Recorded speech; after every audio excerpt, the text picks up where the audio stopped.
Muy buenos días a los radioescuchas que nos sintonizan en las frecuencias de Telemetro Radio, a quienes nos ven por streaming a través de Metcon Go, así como en RPC Televisión, en señal de televisión digital terrestre y en las plataformas de Telemetro Cuarto Poder en YouTube. Bienvenidos a la emisión de hoy, lunes 27 de noviembre del año 2023. Inicia la última semana del año. En materia internacional, las noticias más importantes tienen que ver necesariamente con el intercambio y la tregua, que hoy es el día que está previsto para que finalice. Sin embargo, el movimiento terrorista Hamas ha solicitado al gobierno de Israel la posibilidad de prolongar este acuerdo, que ha permitido la liberación de rehenes y prisioneros y la entrada de ayuda de emergencia a la Franja de Gaza.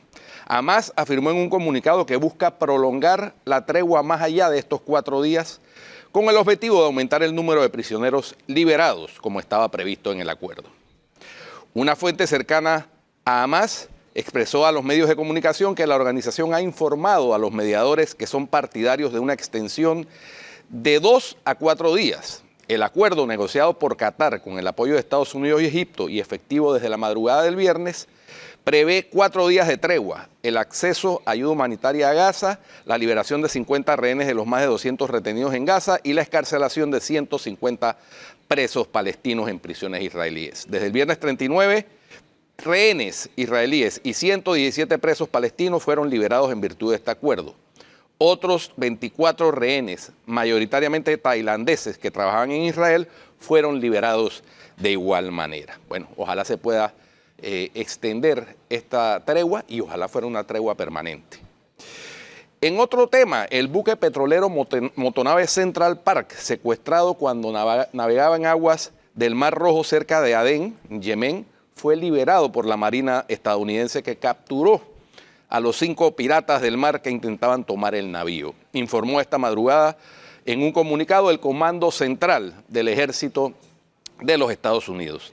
El barco y su tripulación están a salvo, afirma la nota, que indica que el destructor estadounidense USS Mason, en colaboración con otros barcos de la coalición contra la piratería que está activa en esas aguas, así como algunas aeronaves, acudieron en respuesta a un llamado de auxilio del Central Park, un buque de carga que estaba bajo ataque por una entidad desconocida. Al llegar al lugar, los elementos de la coalición exigieron la liberación del buque. Subsecuentemente, 5 individuos armados desembarcaron del barco e intentaron huir en su pequeña embarcación. El USS Mason persiguió a los atacantes, lo que resultó en su eventual rendición. La tripulación del Central Park está ahora a salvo, dice la nota emitida por los militares, y poco después, en hora de la madrugada, 2 misiles fueron disparados desde la zona del Yemen controlada por los hutíes en dirección aproximada al Mason y al Central Park, que terminaron cayendo en aguas del Golfo de Adén, aproximadamente a 10 millas náuticas de los barcos, sin que se reportaran daños durante el incidente en ninguna de ambas embarcaciones. El gobierno de Yemen, reconocido internacionalmente, culpó del ataque a los rebeldes hutíes respaldados por Irán, aunque los rebeldes no reconocieron ni la toma ni el ataque con misiles. La zona en donde desde hace años se producen habitualmente actos de piratería está siendo testigo en las últimas semanas de un repunte de ataques y secuestros de naves comerciales con vínculos israelíes por parte de los rebeldes hutíes del Yemen, que intentan convertir al Mar Rojo en un frente contra Israel. Según medios árabes, el Central Park es un barco con bandera de Liberia y que sería propiedad de una empresa afiliada a Israel, pero con base en el Reino Unido. El buque está efectivamente gestionado por la empresa marítima Zodiac, propiedad de un empresario israelí. Y por último, el presidente electo de Argentina, Javier Milei, viajó ayer domingo a Estados Unidos para reunirse durante 2 días con funcionarios de la administración Biden y de organismos financieros internacionales de crédito. Milei sostendrá reuniones protocolares para explicar el plan económico, ajuste fiscal, reforma monetaria, reforma del Estado y desregulación, dijo un vocero del mandatario electo. No es búsqueda de financiamiento, enfatizó. Rumbo a los Estados Unidos, viva la libertad, carajo, publicó Milei en la red social X. El mandatario electo llegará a Nueva York hoy lunes, donde hará una visita privada y se trasladará ese mismo día a Washington, donde será recibido por el director del Consejo de Seguridad Nacional para el Hemisferio Occidental, Juan González. Una visita a Washington incluye contactos en las sedes del FMI y del Banco Mundial, agregaron fuentes diplomáticas. En la agenda de Milei en Estados Unidos, que se extenderá hasta el martes, figuran conversaciones con funcionarios de la Casa Blanca, de la Secretaría del Tesoro y del Fondo Monetario Internacional. El país mantiene con el Fondo Monetario Internacional un programa crediticio de 44.000 millones de dólares, negociado en 2018 por el entonces presidente Mauricio Macri, ahora aliado político principal de Milei. Milei asumirá la presidencia el 10 de diciembre para suceder al peronista Alberto Fernández. Eso es lo más importante en materia internacional, Flor. Y en materia nacional, pues seguimos a la espera del fallo. Eso puede demorar. La gente piensa que eso va a ser ya, pudiera hacerlo, pero no necesariamente. Siguen las vigilias en la Corte, hay protestas en todo el país todavía. Hoy nos acompaña la exdiputada y candidata a diputada nuevamente, Ana Matilde Gómez. Y exprocuradora. Y exprocuradora. General de la Nación. Muy importante. Y nos puede. Candidata presidencial, y exrectora, perdón, exdecana de Facultad de Derecho de la UMA. Bienvenida, Ana Matilde. Una de las cosas que a mí me ha llamado poderosamente la atención es que la gente de verdad cree que la Corte el viernes iba a producir un fallo. O sea, eso sería tan irresponsable como la aprobación del contrato por la Asamblea sin leerlo. No, y tan peligroso, ¿no? También, y tan peligroso. Hubiera sido que ya estaba escrito. Están en proceso de leer los 126 alegatos que fueron presentados. Hay alegatos ahí de más de 100 páginas, hay otros más cortos, de 18 páginas, otros de 24, pero tienen que leerlos. De 10, 12. Claro, tienen que leerlos todos y después entrar a analizar las demandas en sí mismas. Porque además también, bueno, y buenos días a ustedes y a los televidentes, gracias por la invitación. También porque tienen que ser compendiados, o sea, en la medida que los magistrados van a hacer mención, a veces incluso se incluyen extractos y se dice en el alegato fulano de tal punto, porque ese punto se va a tomar en cuenta o porque ese punto es relevante a los propósitos de la argumentación que esté haciendo el fallo. Y tal vez lo que es importante recordarle a los ciudadanos es que más que la celeridad del fallo, nos importa su argumentación, su contenido. Claro que es necesario que sea pronto porque por las circunstancias, la coyuntura del país, pero recordando que ese documento es un documento que no solo va a resolver un tema nacional, va a restablecer el ordenamiento jurídico, va a recomponer el equilibrio constitucional que se rompió con la actuación del Ejecutivo y la actuación del Legislativo. Ese documento es el instrumento que el Estado panameño va a utilizar para armar su estrategia de cara al arbitraje que se viene. Sí. Depende de los argumentos, nuestra fuerza en un arbitraje. Así mismo es. Arbitraje que ya se anunció, además. Y que uno Digo, era esperado. Sí, no nos tienen que anunciar. Tal vez lo que están haciendo es ellos allanando su camino también hacia afuera. Claro. Es decir, advertimos en tal fecha le hicimos esta comunicación. Por eso también es importante que aunque nos duela, no hay que impedir por vías violentas que ellos en estos días, mientras no sale el fallo, la mina ya pueda venir a demandarnos o a denunciarnos porque les desbaratamos equipo o porque herimos personas. O sea, todos esos actos violentos, lamentablemente, van en nuestra contra. Bueno, aunque ellos nos han violentado a nosotros en nuestro ambiente, nos han violentado en todo lo que quiera. En este momento, mientras no salga el fallo, la violencia que se les imprima, que nunca es una vida para nada, va a jugar en contra nuestra. ¿En cuánto tiempo es responsable que fallen? O sea, ¿ve posible que fallen hoy? Mira que yo sí lo veo posible porque al haber trabajado tan intensamente, no voy a decir que tan intensamente, pues obviamente son seres humanos y había que descansar, pero recuerden que también una cosa son los magistrados y otra es la cantidad de escribientes, asistentes, oficiales que hay allí buscando documentos, buscando un fallo anterior en la computadora. Digo, gracias a Dios ahora mucho es digital, casi todo es digital. Hace 15, 20 años no era así. Todo ahora está digital y es mucho más fácil, pero significa que no queremos un fallo que tenga errores de copiar y pegar, que después se note que eso venía de otro documento, sino que sea incorporado adecuadamente a lo que se está desarrollando. Así que todo eso se está trabajando.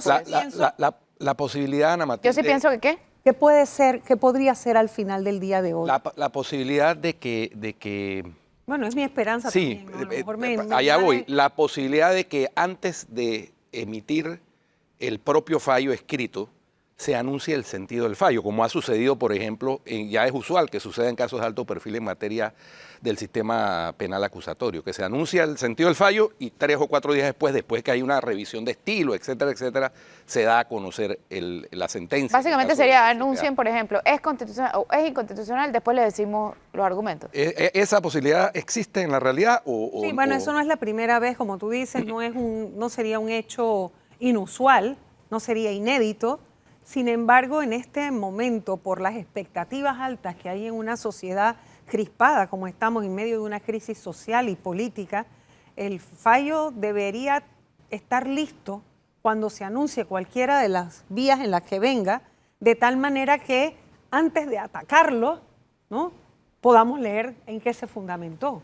Porque el documento, o sea, tal vez tú me estás transmitiendo que el anuncio de, bueno, como cuando se está esperando un parto, es niña, es un varón, y eso, sí, pero ¿y si después me vas a decir que tuvo un problema respiratorio? Si después me vas a decir que o sea, no sé, sí, yo no sé qué tanto el escenario ideal es que se dé a conocer el fallo. Que sea completo. Completo, claro. Que sea a partir, ya inmediatamente se den las notificaciones que se tienen que dar a las partes que son los dos procuradores y los dos demandantes.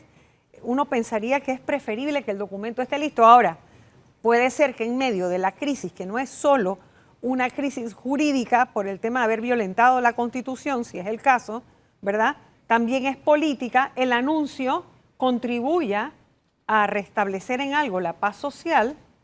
Va a haber un momento de euforia también si fuera declarado inconstitucional, y va a haber un momento de exacerbación de pasiones si es declarado constitucional. Claro. Entonces pónganse en el lugar de que sea constitucional y se anuncie para después explicar, para que después se pueda leer. Yo creo que eso sería... Se prende el país. Yo creo que sería peligroso, dada el estado de emoción en que se encuentran en las calles muchas personas, ¿no? Así que ojalá, y yo creo que el tiempo que se ha tomado es porque lo más seguro el anuncio va a venir de la mano del documento completo. O sea, de empezar a hacer las ¿Qué sigue? notificaciones. ¿Quién puede poner recursos? ¿Qué sigue? Solamente las partes, y las partes solamente son los demandantes y los procuradores, que podrían pedir una aclaración de las partes oscuras. Yo creo que precisamente se están tomando el tiempo de escribir para escribir lo más claro posible. Es lo que todos esperaríamos, que venga un fallo bastante claro que no permita esa necesidad de aclaraciones. Por ejemplo, no es cierto que aquí la minera ni los abogados de la minera pueden venir a pedir ningún tipo de aclaración. Cosa que ya pasó en la vez anterior. Y que por eso le llamaron la atención. Así que espero que lo hayan entendido. Y que en esta oportunidad creo que no les van a dar cabida siquiera, o sea, van a ser rechazados de plano, porque no se van a permitir esas dilaciones innecesarias e indebidas, porque crisparían aún más el estado de situación en el que estamos.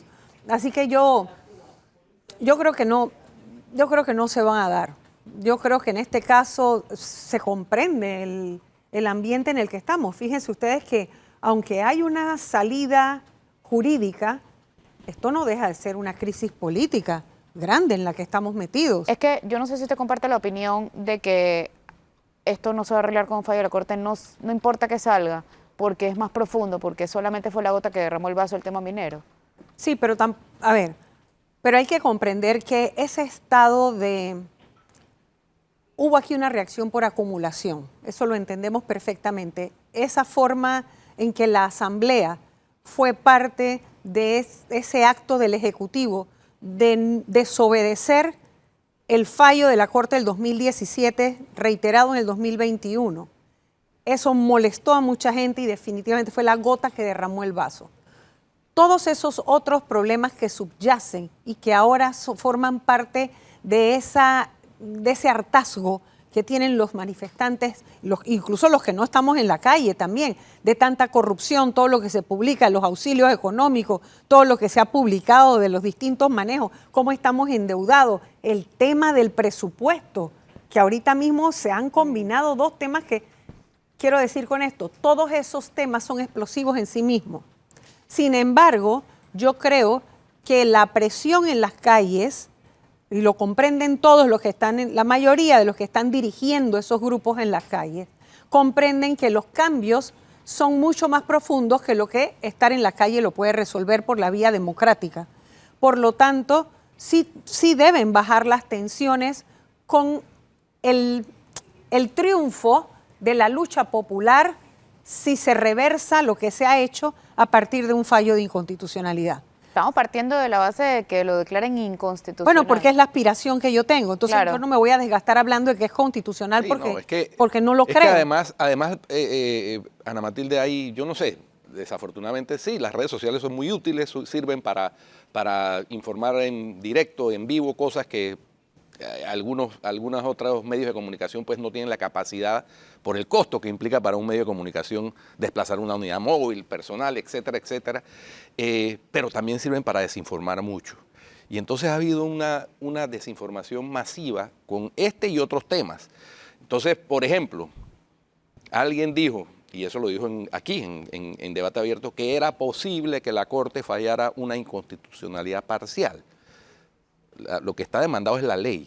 La ley tiene 4 artículos. Correcto.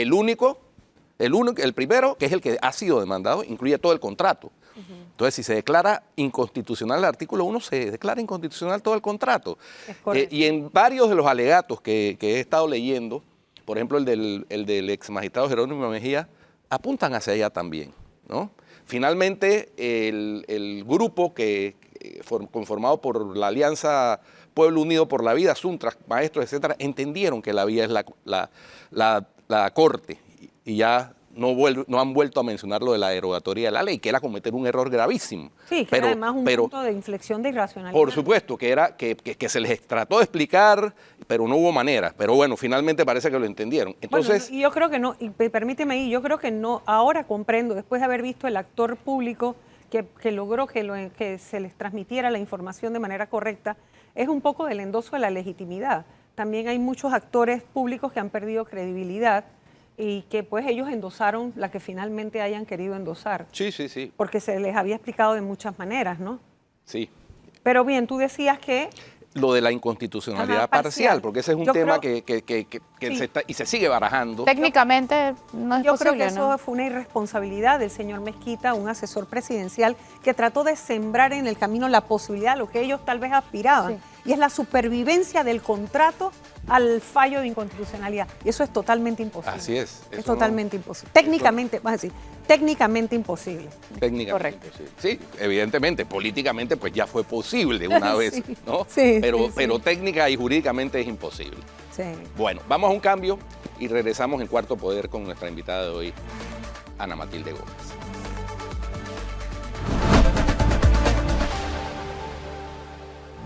Vamos a hacer contacto con Zelaida Castillo, que se encuentra ahí en las afueras de la Corte Suprema de Justicia, esperando pues el inicio de las sesiones de esta mañana. Cuéntanos, Zelaida, ¿cómo está el ambiente por allá? Buen día, les informo que a las 10 de la mañana es la hora que se ha previsto para que se reanude el pleno en la Corte Suprema de Justicia.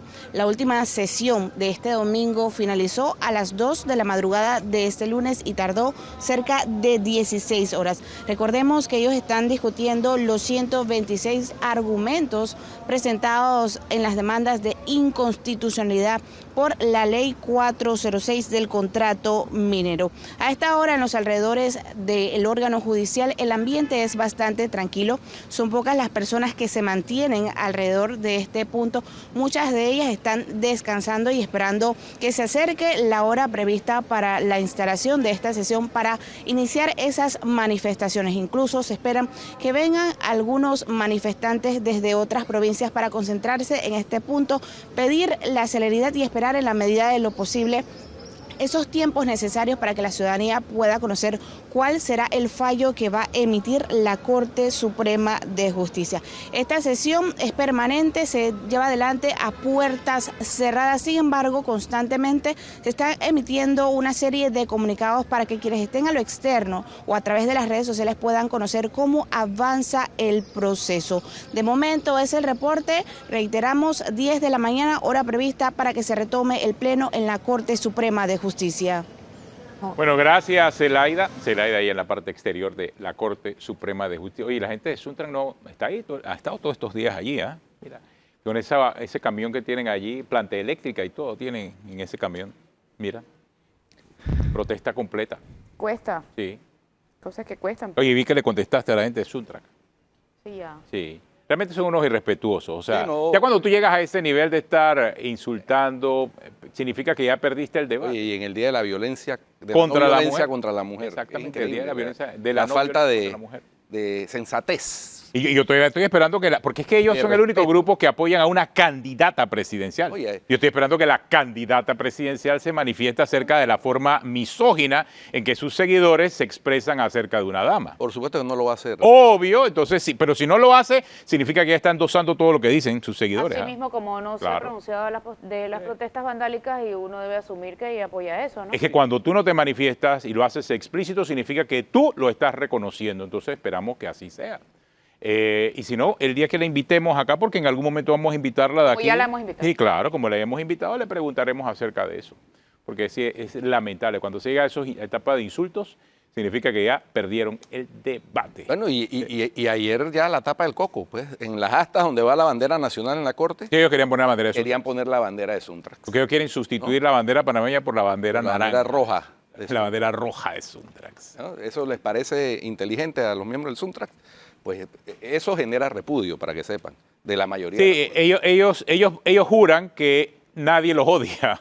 Es increíble, ¿no? Cómo están invertidos los valores. Igual allá en Tierras Altas, anoche de manera unilateral decidieron pues hacer un cierre indefinido y secuestrar a toda una población.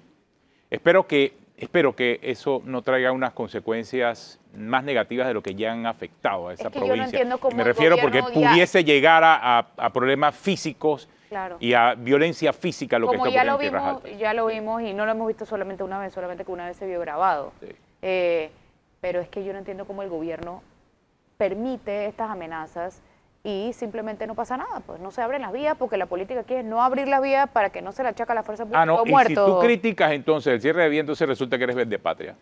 No, es que aquí No, lo parece que que pasa ya es no que- se puede caminar y masticar chicle a la Sí, vez, lo no que se puede pasa es que- criticar a Suntrax y al gobierno a la vez, porque si tú criticas a Suntrax, tú eres pro gobierno y pro mina. Exacto. Licenciada Ana Matilde, su opinión. Sí, mi opinión. Bueno, lamentablemente hay un problema en el Estado de Derecho que estamos viviendo y es el único causante es el gobierno. Lamentablemente el gobierno no ha entendido que el abandono de su mando ha permitido una fragmentación territorial que permite la colonización por parte del crimen en ciertos sitios. Y eso no es derecho a la protesta. Y el gobierno lo sabe. Y yo me preguntaría si es que el gobierno piensa que, por ejemplo, los muertos de Chame, las víctimas, los mártires de Chame, ¿verdad?, no eran evitables. La respuesta es sí.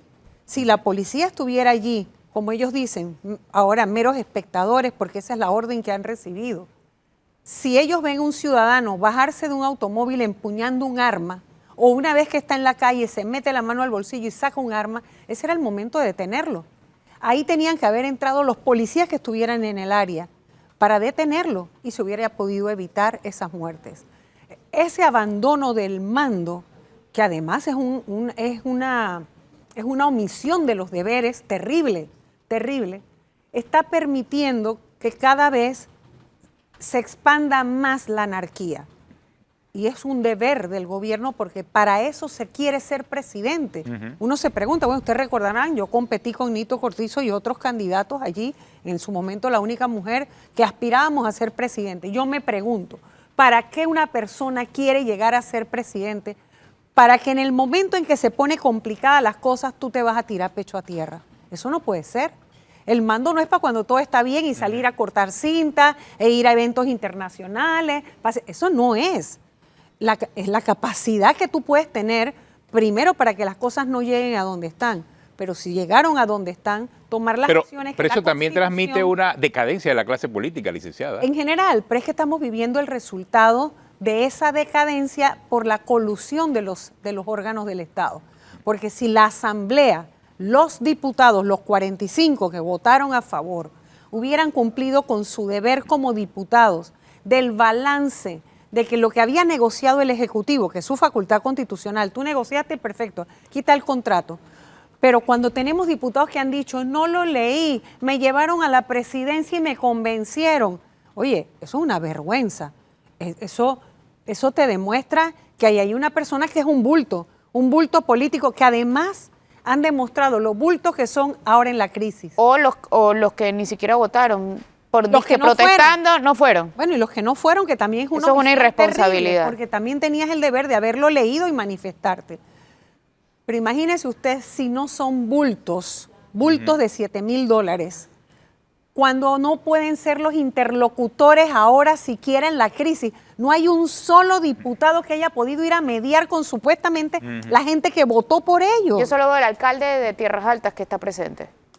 Bueno, entonces Ya. por lo menos ahí hay un... No, alcalde, no diputado ni representantes. Bueno, pero es electo también. Sí. Es un funcionario electo. Eso significa Pero es que no solamente hay protestas allá, está en todo el país, que por solamente supuesto, uno... pero no es a eso a lo que me estoy refiriendo. A lo que me refiero es que están pecho a tierra porque aquí lo que tú decías, porque es lo que estamos viviendo, el clientelismo ha quedado evidente. No son legítimos representantes. La democracia representativa entró en una crisis profunda, cuando nadie que supuestamente está ahí por votos puede acercarse a aquellos que votaron por ti. Ese es el punto y eso es lo que acaba de mencionar Flor muy bien. Aquí, ¿cuántos políticos realmente han sacado la cabeza? Muy pocos. Es más, el fin de semana Yo creo que le estaban pasó... de viaje un montón. No, el fin de semana le pasó a la diputada Ana Giselle Rosa. O sea, entró en un debate con Juan Diego Vázquez por el tema de entregar tanque de gas. O sea, tú puedes... Regalarlo. Sí, regalar, entregar. O sea, tú como político puedes aprovechar el momento y la situación para estar entregando un bien que era vital en este momento para muchos de los pobladores en esa región. Y ese fue el cuestionamiento principal que hizo Juan Diego Vázquez. Me pareció totalmente válido, porque quizás el momento, la etapa no es para jugar a la política, sino es para hacer política en un momento delicado en que se encuentra el país. Y hay muy pocos que están levantando su cabeza. Es más, por el contrario, mientras más pecho a tierra están, mucho mejor. Y así como tú decías el caso del alcalde de Tierras Altas, que fue uno de los que hemos visto, la alcaldesa de Penonomé quizás es otra que también hemos visto. De allí muy pocos políticos están tratando de, tú sabes, por lo menos ser una voz en el medio de la crisis. Hay ¿no? una crisis que es política, hay una crisis que es social en la que tal vez ellos no tengan la legitimidad. Pero en la crisis política, la teoría política dice que si ahí hay electores que realmente votaron por ti, no por clientelismo, tú debes tener un tipo de ascendencia sobre esas personas y poder calmarlos o poder conversar con ellos y transmitir lo que está pasando. Me acabo de acordar, Tú no es cierto. aparecer. Adivina si apareció el candidato a la presidencia de la República, José Gabriel Carrizo, este fin de semana. Sí apareció. Sí, es apareció, cierto, pero sí no apareció. para eso. Sí, pero apareció en un mitin político. Sí, ¿no? apareció. Y además También, con pues, está levantando además la con cabeza. unas expresiones que yo no sé de dónde él le enseñaron ciencia política en la Facultad de Derecho, pero evidentemente no aprendió. Es decir, que Esta se volvió otro abogado. la oligarquía está unida con los sectores de extrema izquierda. O sea, eso es agua Claro, y aceite. lo que ocurre es que en su caso, en el caso particular del candidato a la presidencia por el gobierno, Él él lo se que le quiere olvidó, decir es no, otra es que se cosa, le olvidó que él obviamente. es vicepresidente primero en este Sí, momento. sí, sí. Él es vicepresidente, entonces tiene esa dualidad que transita un territorio muy complejo, por cierto. ¿ah? Ahora, Como vicepresidente, evidentemente no ha estado. Obvio. hablando sobre la crisis de política de representatividad, porque también el Ejecutivo tiene supuestamente en un sistema democrático una representatividad, porque el presidente fue elegido por mayoría de votos. En nuestro sistema, no por la mitad más uno, sino por el que saque más votos. Es increíble que quienes estén de interlocutores con las poblaciones indígenas sean los miembros de la Policía Nacional. O sea, la policía esa no es su Están haciendo función. lo que pueden, la verdad, Sí, porque- claro. Sí. Ayer un Esto es policía... terrible. Pero también siguen órdenes, ¿no? Ustedes vieron el video, Yo lo vi, un policía dialogando de una manera muy inteligente, muy pausada, con un grupo de originarios, de los que tienen cerradas las vías, y el originario finalmente en ese video confiesa que eso está siendo financiado por el partido RM, ¿no? Imagínate. Entonces... y no es que yo Por lo eso es que diga no ni se lo le interprete, es por que lo eso dijo da- abiertamente. Por eso es que da dolor que le trasladen esta responsabilidad a la policía cuando la policía solamente tiene que seguir órdenes de quienes tienen la facultad constitucional para restablecer el orden público. Ahí tendría Por eso que haber es estado. Es una vergüenza que se abandone el mandato antes del Sí. mayo del 2024. Ahí tendría que haber estado, me parece a mí, por lo menos el viceministro de Asuntos Indígenas. Indígena. Brilla por su del ausencia. gobierno, Brilla por su ¿no? ausencia. Pero No, no un miembro ese- de la Policía Nacional, un y ese oficial, viceministerio que de se ve que es una Asuntos- persona preparada, inteligente. Bueno, Y ese viceministerio de política indigenista se creó casualmente para este tipo de situaciones, ¿eh? Porque recordemos Entre cómo otras fue su cosas. origen, Entre claro. otras entre otras cosas. cosas. Pero el origen tuvo que ver con el tema de lo que ocurrió en el año 2011 con Ricardo de la Martinelli, ley porque fue el Chorizo. mismo que creó ese viceministerio, exactamente. Y que creó esas células con la ley Chorizo. Exactamente. Porque de ahí es donde aprendieron realmente que esa era la forma de conversar o de hablar con un Claro. gobierno que los pisa. Entonces, realmente la crisis es profunda y el mensaje que yo creo que todos recibimos es que esto no puede seguir igual. Y si el gobierno no lo entiende al momento de replantear, ustedes tenían ayer, en esta televisora se tenía ayer en el programa, vi por un momentito al diputado Cristiano Adames. Yo creo que el tema del presupuesto va a ser fundamental. Por supuesto. Esa reformulación a la baja tiene que ser real. En teoría mañana hay gabinete y podrían estar presentándolo. Tienen 3 semanas en teoría trabajándolo y bajarían el presupuesto de la Asamblea a 150 millones, es lo que entiendo. Bueno, es que si no se toca la Asamblea, la crisis va a continuar, porque la crisis, como tú apuntabas hace un instante, tiene otros elementos que son explosivos cada uno individualmente. Sí. O sea, cada uno tiene su propia potencialidad de prender las calles como están. Así es. Así que Empezando con el evidentemente, presupuesto, que es el más inmediato. es el más inmediato. Y tiene que haber una muestra real, no aparente, una muestra real de que se comprende la coyuntura. Porque obviamente que el análisis ese de lo que está pasando ahora solamente, que es el análisis táctico, ese análisis lo pueden hacer cualquier periodista, pero ellos allá tienen que tener suficientes, creo que contratan politólogos y contratan asesores y pagan extranjeros, y lo que tienen es que aprender a escuchar. Lo que han perdido es la capacidad de escuchar, por eso no tienen capacidad de proponer algo que conecte con el pueblo, porque no escuchan. Si el presupuesto no tiene un mensaje real de que sea comprendido el punto de inflexión en el que estamos, que es en el análisis estratégico más largo de lo que aquí ocurre, no vamos a poder recomponer el estado de paz Y está que todos nos claro, merecemos. porque usted muy bien lo plantea, porque usted estuvo en la asamblea. Esa asamblea debe ser el reflejo del pueblo, el reflejo de cada una de esas comunidades que en su mayoría están protestando, que en su mayoría están inconformes. El tema es que muchos diputados ni siquiera saben que son diputados. Y mira, yo estando en la Licenciada. asamblea dije una vez, estamos viendo los últimos estertores de la asamblea como la conocemos hoy, porque si nosotros nos vamos a un proceso constituyente, la mala representación va a acabar con la democracia representativa. La gente va a reclamar su poder que tiene en el artículo 2 de la Constitución, que se lo permitan ejercer a través de más referéndum o más consulta pública, a través de alguna manera. Es decir, ahora se supone que lo que pasa por la asamblea, allí el diputado, al consultar a sus electores, debería estar hablando por aquel que no tiene voz. Y ahí está la democracia representativa. Pero cuando se disparan con cosas de no haber escuchado, por ejemplo, casi 200 personas que pasaron la asamblea, más del 50% dijo, no queremos minería, no queremos que Panamá sea un país minero. Y en la consulta Ágora, ¿verdad? También el 70% de la gente que se expresó dijo no a la minería metálica. Entonces, tú te preguntas cómo la asamblea se atrevió a pasar por encima del poder popular. Pero es que le lleva al Ejecutivo un proyecto sobre minería y ni siquiera nadie se lo lee, porque ellos mismos confesaron que no se lo leyeron. Los diputados que se lo leyeron votaron en contra. Exacto, exacto. Pero de igual forma la Asamblea siendo Pero parte de algunos esta que discusión. votaron en contra tampoco se lo leyeron. Sí, exacto, porque también Lo confesaron también también. confesaron. Dios mío. Votaron en contra porque era Porque su era la deber presidencia. político y su Era la función, línea. era su línea. Pero la propia Asamblea ni siquiera se paró de cabeza en el momento en que le llevan este proyecto, sabiendo que el propio Ejecutivo estaba en desacato, Y claro, que es que sabiendo ese es mi punto. y ellos eran parte en esta discusión. Mira, mi punto es que olvídate de todo O sea, lo ellos que tenían había que ir a la pasado corte. anterior. Claro. O Todo sea, lo que porque había ellos eran pasado parte. anteriormente. Y aclárenos eso, licenciada. Después del 2017 todo cambió. Es que lo que trato de transmitir es que todo lo demás son opiniones. Ajá. Y podemos tener opiniones técnicas. De hecho, yo emití la mía en el 2009, técnica jurídica, y yo consideraba que el daño ambiental era por la vía del penal ambiental. Bueno, perfecto, dame la pelonera que tú quieras, ¿verdad? Pero esa era una opinión técnica jurídica no vinculante. Pero ¿eso es relevante? No. 8 años después, cuando cambian las circunstancias, la Corte, que no es boba, ¿verdad? También hace una decisión política, no solo jurídica, que tal vez es la comprensión que yo no había tenido, hasta que he madurado políticamente, que no importa el puesto en el que tú estés, todo puesto que tiene implicaciones políticas tiene que tener respuestas políticas también. aunque sean jurídicas. Además hay que ubicar las circunstancias en el tiempo, espacio, lugar. En aquella época lo que se cuestionaba era el contrato con Petaquilla, que era la mina que estaba funcionando. Correcto. No era Correcto. esta mina enorme los de detractores cobre. que empiezan a circular desinformación tratan de dañar y es otra cosa. Sí. El debate era otro. Era otro. Pero mi punto es, en el 2017 lo que vale es el fallo.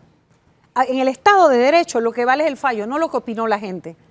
Es igual que ahora, lo que va a importar es lo que salió, no que si lo que dijo fulanito de tal que fue el presidente de la Corte, lo que dijo tal que es procurador. Todo eso es bueno para los argumentos. Para el debate. Pero lo que diga el fallo es lo que manda. Y eso es en mi punto donde estuvo la grave actuación del presidente Cortizo, del gabinete y los diputados. Porque ellos ya sabían que había un fallo publicado en el 2021 que les decía que no podían sentarse a negociar con esa minera. No podían. Y ahí está el desacato clarito. Entonces, para mí, solo con que la Corte restableciera su propia autoridad, que es lo que le corresponde con este fallo. Por eso es que yo no veo la posibilidad de que sea constitucional, porque la Corte tiene que recuperar su poder, el poder que tiene un fallo en un Estado de Derecho que es mandatorio para todo el mundo. Para todo el mundo. Ahí no había posibilidad de que Nito Cortizo, que el ministro de Comercio, que por cierto, otra medida que restablecería en algo, creo, un poquito de confianza, tanto el ministro de Comercio como el ministro de Ambiente sí deben salir del gabinete. Si tú me lo preguntas a mí, esos son los costos políticos de cuando tú cometes errores políticos. Alguna cabeza tiene que caer. El principal error del ministro de Ambiente fue salir a defender la mina, sabiendo él el cargo y el puesto que ostentaba. O sea, eso es un tema importantísimo en el caso de... Bueno, porque por eso le decía que hay muchos funcionarios que ni siquiera saben la responsabilidad que tienen en el puesto, y que lo nombran. Me informan que a esta hora hay cierre en la entrada del casco antiguo por parte de vendedores del mercado. También en el cruce de calle 50 con 50 Ahí vamos a hacer un contacto ahora en breve, sí, para hablar acerca de ese cierre. Parece que son pescadores, están frente al mercado de mariscos cerrando, porque encima ahora hay otro tema que tiene que ver con la pesca de arrastre, y en medio de toda esta discusión, pues el Ejecutivo decidió también que no salen a hablar reglamentar este tema. Y con un escandalito ahí en la ARAP. En medio de un escándalo entre el ministro de Desarrollo Agropecuario y la directora saliente del Ministerio de Ambiente. Ambiente. No, pero en ese caso no. El Ministerio de Desarrollo Agropecuario.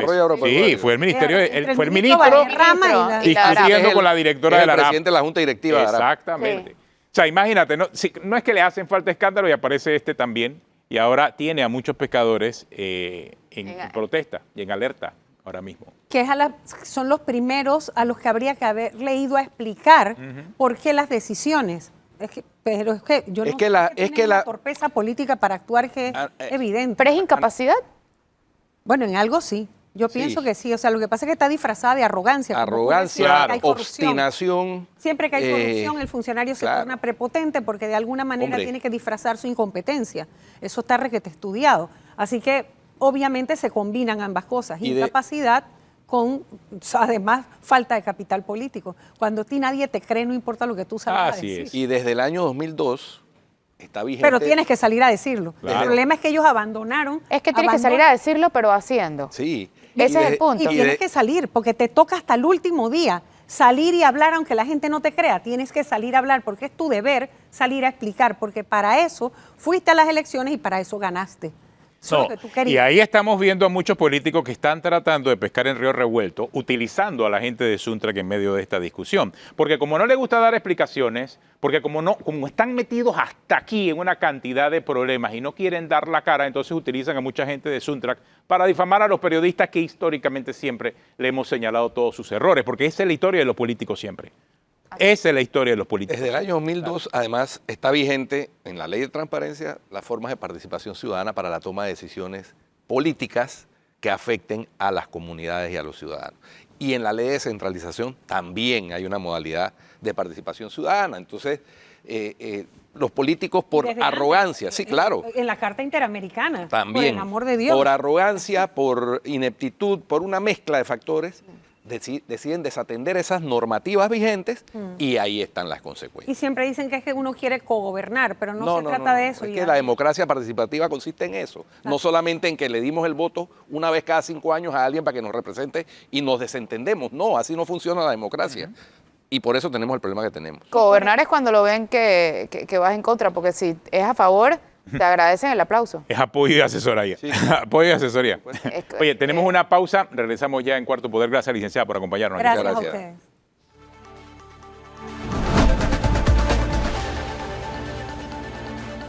Continuamos aquí en Cuarto Poder y como habíamos dicho, tenemos contacto con Héctor Ariel Ríos. Se encuentra en este momento ahí en el área de la cinta costera, frente al mercado de marisco, donde hay un cierre. Cuéntenos, Ariel, ¿qué hay allá? Adelante, Ariel. Gracias, amigos de Cuarto Poder. Nos encontramos en la cinta costera donde ya un grupo de pescadores, comerciantes y también dueños de barcos están molestos. Ellos cerraron las 4 vías aquí molestos por un decreto que les prohíbe la pesca artesanal de la cogenúa. Vamos a tratar de conversar con uno rápidamente de los dirigentes de este gremio de pescadores. Una situación que ya está sufriendo la molestia por parte de ustedes. Claro, porque ahora nos damos cuenta que de un solo plumazo nos eliminan la pesca de coinoa. Anteriormente quisieron ir contra el trasmayo. Ahora vemos que de un solo plumazo nos quitan la coinoa y ese es el pescado del pueblo, la comida del pueblo que se dice, porque eso no es un pescado de exportar, es un pescado de que el consumo es 100% nacional. O sea, no entendemos que el gobierno no quiere quitar la comida prácticamente. Es el pescado que más se consume a nivel nacional. Claro, porque ese es uno de los pescados más baratos que hay aquí. Es uno de los pescados más baratos que hay aquí. Nosotros muy poco comemos corvina, porque pocos son los que pueden comerse un plato de corvina, pero una coinoa así se lo come cualquiera. Ahora, ustedes ya anteriormente han solicitado por lo menos reunirse con el MIDA. Lastimosamente el señor nunca nos ha querido atender. El señor más nos tilda de cualquier otra cosa como de trabajadores. Y nosotros somos un sector que produce al país y sin embargo ni subsidio ni nada, porque aquí cada bote eso que sale a pecar con el esfuerzo del dueño y de los marinos. No sale subsidiado por ningún gobierno, porque él a nosotros no nos ha querido dar nunca nada de eso. ¿Cuántos botes hay actualmente que se dedican a este rubro? O sea, estamos hablando arriba de 400 botes a nivel nacional. Acuérdate que nosotros somos un país que nos abarca mucha playa y en cada playa siempre va a haber un pescador. En cada playa siempre va a haber un arte de pesca. O sea, ¿cómo nos van a quitar eso cuando eso es parte de la seguridad alimentaria de nosotros? Ahora, ¿qué solicitud usted le hace por lo menos a las autoridades? ¿Qué tiene que ver con esto? Que revisen bien ese decreto, porque ese decreto fue inconsulto y no se hicieron las cosas como debida. Nada más le tomaron en cuenta a los ambientalistas. ¿Y los ambientalistas qué quieren? Destruir a todo mundo.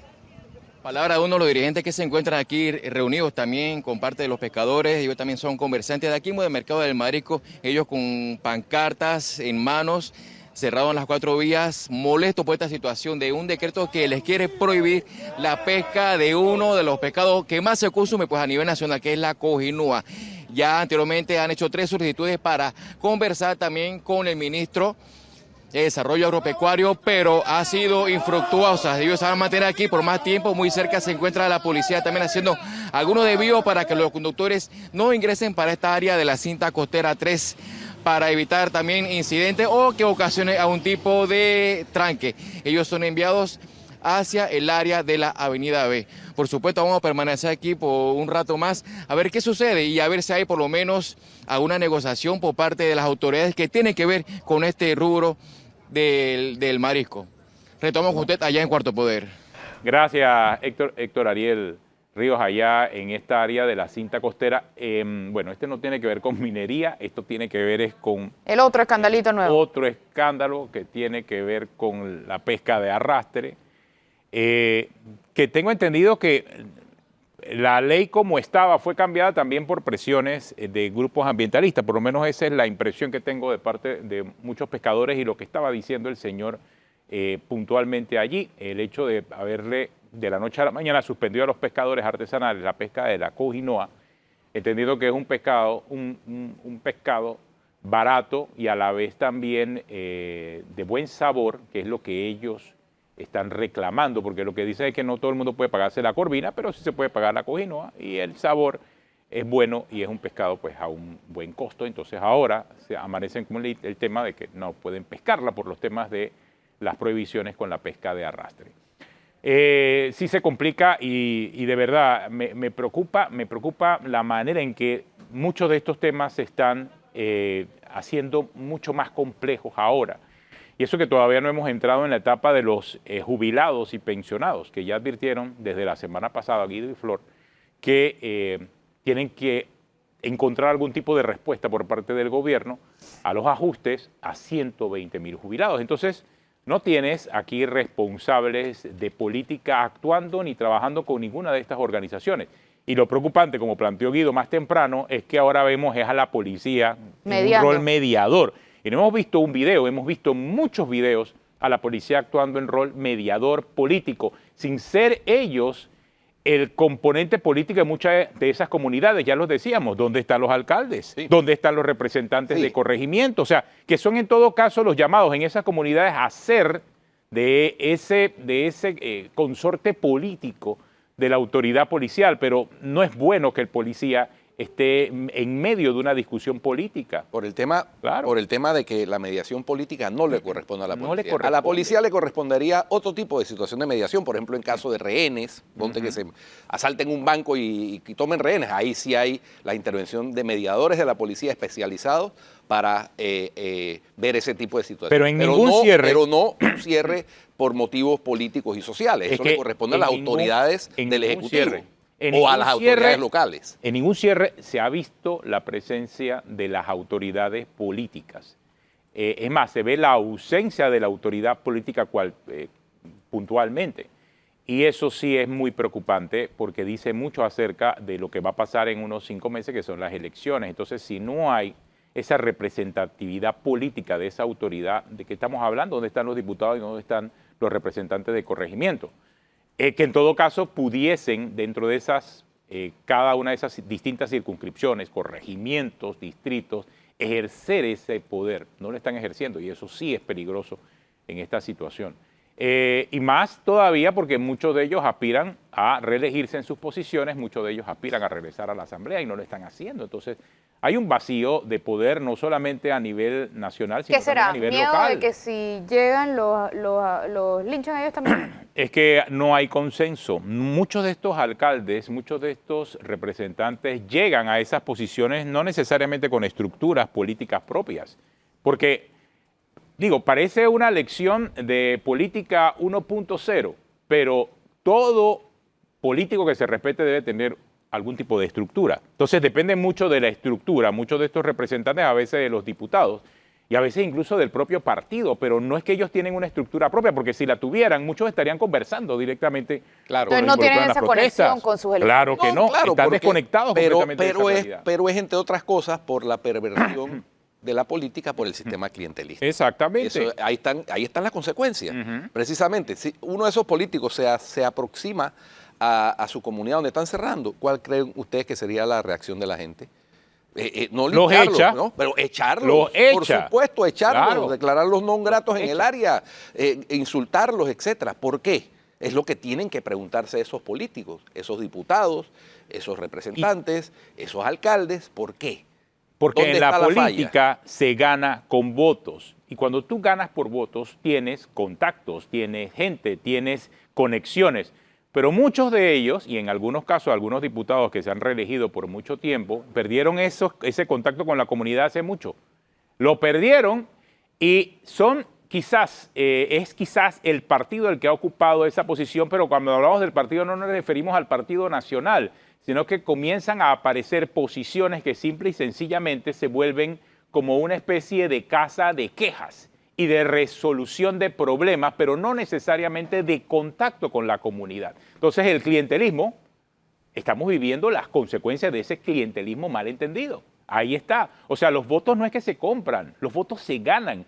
Y esa diferencia puntual en nuestra clase política, estamos viendo las consecuencias hoy en día. Por eso no hay liderazgo y no vemos un liderazgo nacional, por un lado, pero nadie está hablando acerca de ese liderazgo local, de los gobiernos locales, para poder establecer diálogos y conversar también con la gente que pueda resolver problemas.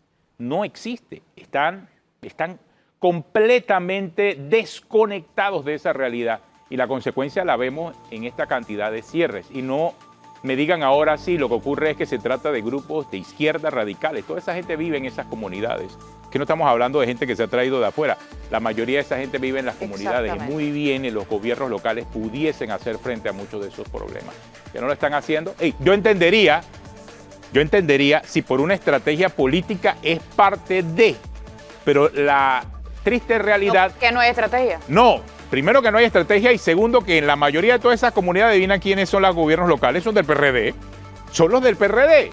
Entonces no estamos hablando de gente que está utilizando una estrategia política para llegar al poder en ese corregimiento, Sí. sino que estamos hablando de que el propio PRD no tiene el control de ese gobierno local. Ese es el tema. Pero ya cuando prácticamente, porque sí hay que decirlo, es un clamor ciudadano, que se abran las vías. Ni qué decir, por supuesto, de los que viven secuestrados hace 35 días allá en Tierras Altas y en Chiriquí y en Bocas del Toro. Yo no entiendo por qué se insiste. O sea, la lucha, el mensaje está claro.